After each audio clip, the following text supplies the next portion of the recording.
ಇದ್ರೆ ಟೆನ್ಷನಾ ನೆಂಚ್ಕೊಳ್ಳೋದಕ್ಕೆ ರೊಟ್ಟಿ ಚಪಾತಿಗೆ ಏನು ಮಾಡಬೇಕು ಅಂತ ಟೆನ್ಷನ್ನೇ ತೊಗೋಬೇಡಿ. ನೀವು ನನ್ನ ಪೇಜ್ನ ಫಾಲೋ ಮಾಡಿ. ನಾನು ಸಾಕು ಅನ್ನೋಷ್ಟು ಬ್ರೇಕ್ಫಾಸ್ಟ್ ರೆಸಿಪಿಗಳನ್ನ ನೆಂಚ್ಕೊಳ್ಳೋಕೆ ಬೇಕಾಗಿರುವಂತಹ ರೆಸಿಪಿಗಳನ್ನ ನನ್ನ ಚಾನಲಲ್ಲಿ ಪೋಸ್ಟ್ ಮಾಡ್ತೀನಿ. ಇವತ್ತೊಂದು ಸೂಪರ್ ಡೂಪರ್ ಆಗಿರುವಂತಹ ಟೇಸ್ಟಿ ಕಾಜು ಪನ್ನೀರ್ ಮಸಾಲ ಮಾಡ್ತಾಯಿದ್ದೀನಿ. ಡಿಫ್ರೆನ್ಸ್ ಆಗಿದೆ ಅಲ್ಲ? ಹೌದು, ಇವು ಬರೀ ಪನ್ನೀರ್ ಮಸಾಲ ಕೇಳಿದ್ದೀರಾ, ಬಟ್ ಕಾಜು ಮಸಾಲ ಕೇಳ್ತೀರಾ. ಆದರೆ ಇದು ಕಾಜು ಪನ್ನೀರ್ ಮಸಾಲ.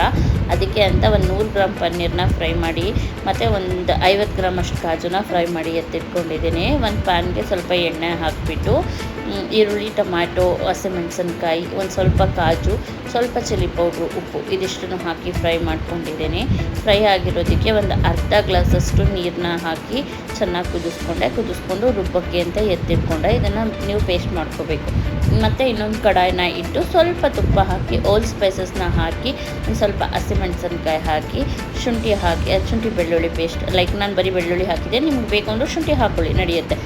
ಒಂದು ಬಟ್ಲಷ್ಟು ಈರುಳ್ಳಿ, ಒಂದು ಸ್ವಲ್ಪ ಬಟ್ಲಷ್ಟು ಟೊಮ್ಯಾಟೊ ಇದಿಷ್ಟನ್ನು ಹಾಕಿ ಸ್ವಲ್ಪ ಸಾಫ್ಟ್ ಆದಮೇಲೆ ನೀವು 1 spoon garam masala, 1 spoon chilli powder, 1.5 spoon coriander powder ಅಂದರೆ ಕೊತ್ತಂಬರಿ ಪುಡಿ, ಮತ್ತು ಒಂದು ಅರ್ಧ ಸ್ಪೂನ್ ಅಥವಾ 1 ಸ್ಪೂನಷ್ಟು ಜೀರಿಗೆ ಪೌಡ್ರು ಇದಿಷ್ಟನ್ನು ಹಾಕ್ಕೊಂಡು ಫ್ರೈ ಮಾಡಿಕೊಂಡು ನೀವೇನು ರುಬ್ಬಿಟ್ಟಿರ್ತೀರ ಆ ಮಿಶ್ರಣನ ಇದಕ್ಕೆ ಸೇರಿಸ್ಕೊಂಡು ಸ್ವಲ್ಪ ನೀರು ಹೆಚ್ಚಿಸ್ಕೊಳ್ಳಿ. ನಿಮ್ಗೆ ಎಷ್ಟು ಬೇಕೋ ಅಷ್ಟು ಹೆಚ್ಚಿಸ್ಕೊಂಡ ನಂತರ ಸ್ವಲ್ಪ ಉಪ್ಪು ಹಾಕಿ ಸ್ವಲ್ಪ ಕುದಿಯೋಕ್ಕೆ ಬಿಡಿ. ಇದೇನು ಕುದೀತಿದೆ ಅನ್ನುವಾಗ ಸೋಂಪು, ಕಸೂರಿ ಮೇಥಿ ಹಾಕ್ಕೊಳ್ಳಿ.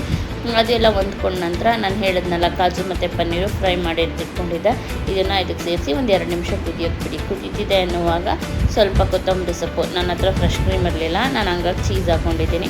ನಿಮ್ಮ ಹತ್ರ ಫ್ರೆಶ್ ಕ್ರೀಮ್ ಇದ್ದರೆ ಧಾರಾಳವಾಗಿ ಫ್ರೆಶ್ ಕ್ರೀಮ್ ಹಾಕ್ಕೋಬೋದು. ಚೀಸ್ಗೂ ಫ್ರೆಶ್ ಕ್ರೀಮ್ಗೂ ಏನು ವ್ಯತ್ಯಾಸ ಇಲ್ಲ, ಸೇಮ್ ಟೇಸ್ಟ್ ಕೊಡುತ್ತೆ.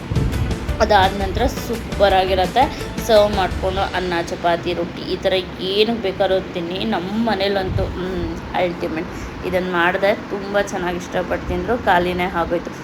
ಈ ಥರ ರೆಸಿಪಿಗಳು ಬೇಕು ಅಂದರೆ ನೀವು ನನ್ನ ಫಾಲೋ ಮಾಡಬೇಕು, ಸಪೋರ್ಟ್ ಮಾಡಬೇಕು, ಶೇರ್ ಮಾಡಬೇಕು, ಲೈಕ್ ಮಾಡಬೇಕು, ಕಮೆಂಟ್ಸ್ ಮಾಡಬೇಕು. ಇಷ್ಟ ಮಾಡ್ತೀರಲ್ಲ?